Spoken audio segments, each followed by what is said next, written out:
Hello everyone, good morning, शुभ बिहानी सबैजनालाई। र आज चाहिँ हाम्रो गाउँमा बेच छ र मैले चाहिँ भिडियोमा भनिसकेको थिएँ हजुरहरूलाई। र म चाहिँ यहाँ भाउजूलाई मेकअपहरू हल्का फुल्का गरिदिँदैछु, नानीलाई पनि रेडी गरिदिँदैछु, किनकि हामीलाई पनि बेहुलीलाई रेडी गर्न जानु थियो नि त मेकअपहरू गरिदिनको लागि। र गुरुजीले भन्नुभयो मलाई आउन ढिलो हुन्छ, त्यही कारणले ढिलो निस्किँदा पनि हुन्छ भन्नुभएर चाहिँ र म मासतिर यहाँ भाउजूहरूलाई रेडी गर्दैसकेर गएको त स्मृतिलाई रेडी गरिदिनु हुँदै रहेछ। भाउजू रेडी भएर यति गर्दा भेना पनि लिन आइपुग्नु भयो हामीहरूलाई र बेहुली पनि उहीँ हुनुहुँदो रहेछ र सँगसँगै बेहुलीसँगै जानु थियो हामी सबैलाई र भाउजूहरू पनि सँगै जाने भन्नुभयो। र खोलामा पुगेपछि त गाइस हाम्रो त ओटै चढेन, किनकि उकालो थियो नि त, मान्छे धेर भयौँ, त्यही कारणले ठेलठाल गरेर भए पनि हामीले चाहिँ लिएर गयौँ। अब गाउँघरको लाइफ यस्तै हो गाइस, अब यस्तै हुन्छ, बाटोहरू भत्केको ओरेको है।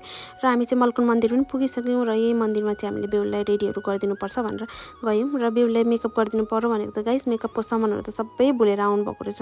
हुन त अब हतारमा यस्तै हुन्छ है, केही यादै हुँदैन। र म चाहिँ बेहुलीको मेकअप गरिदिन थालिसकेँ र पछिको चाहिँ इग्नोर गरिदिनु, ब्याकग्राउन्डहरू यस्तै रहेछ। दुईजनाले भएर यहाँ मेकअपहरू त गरिदिउँ, बिचरा बेहुली पनि इमोसनल भइरहेको थियो। उसको अब यस्तो टाइममा है इमोसनल त भइहालिन्छ नि, छोरी मान्छे त। त्यही कारणले हामीले चाहिँ उसलाई रेडीहरू गरिदिएर हामी पनि रेडी भयौँ।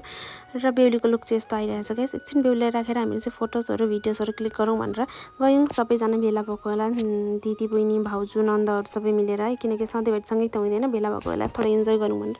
र काकीले चाहिँ बोलाइराख्नु भएको थियो खाना खानको लागि। काकीले चाहिँ खाना बनाइदिनु भएको छ र हामी चाहिँ काका गएर खानाहरू खायौँ ओर्यौँ अनि बस्यौँ एकछिन। र यहाँ खानासाना खाएर केटाकेटीहरूलाई पनि खाना खुवाइदिउँ। धेरै दिनपछि सबैजना भेला हुँदा त इन्जोय मजा पो हुँदो रहेछ गाइस। र खाना खानेको धुनमा त हामीले चाहिँ बिहे नै मिस गरेछौँ। र यहाँ बिहेमा आएको त अघि सिन्दुर पोते त भइसकेको रहेछ बेहुला बेहुलीको। र थोरै भिडियो पनि बनाएँ मैले चाहिँ यहाँ उनीहरूको, किनकि यादगार हुन्छ नि त भनेर। र बेहुला बेहुलीको चाहिँ फेराहरू चलिरहेको थियो, फेरीहरू घुमिराख्नु भएको थियो। र काकाहरूले बाबाहरूले भन्नुभयो कि अब रोटीहरू खानुपर्छ, किनकि शामको टाइम भयो, ढिलो हुन्छ जानु, लामो बाटो जानुपर्ने छ भनेर। र हामी चाहिँ यहाँ चिया खाजाहरू खाएर चाहिँ एकछिन यताउता हेर्दा टाइम त कतिखेर गयो र हामी चाहिँ यहाँ बेहुला बेहुलीको हल्का फुल्का फोटोहरू खिचिदिउँ न त, यादगार हुन्छ भनेर।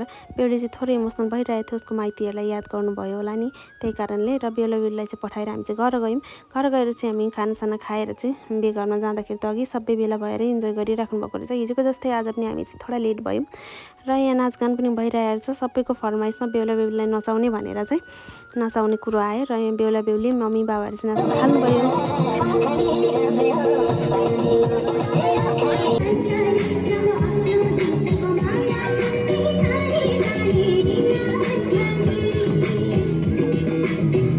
ल गाइस, गाउँघरको बेच यस्तै हुन्छ। भिडियो कस्तो लाग्यो कमेन्ट गरेर भन्नु होला। Bye bye, see you soon.